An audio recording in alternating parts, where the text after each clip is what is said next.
உணவு உண்ணுவதில் நபி ஸல்லல்லாஹு அலைஹி வஸல்லம் அவர்கள் கூறிய எத்தனையோ ஒழுக்கங்கள் உள்ளது.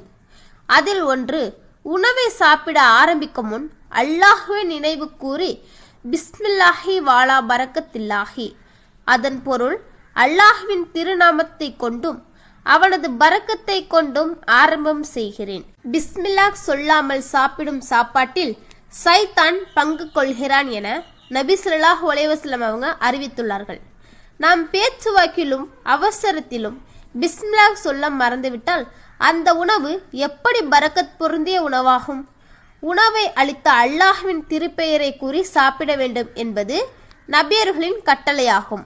நபியர்களின் வழிமுறையை எந்த ஒரு செயலிலும் விட்டுவிடக்கூடாது. ஒவ்வொரு சுன்னத்தையும் நாம் தவற விடுவது நபி ஸல்லல்லாஹு அலைஹி வஸல்லம் அவர்களை விட்டு நம்மை தூரமாக்கி கொண்டே இருக்கும்.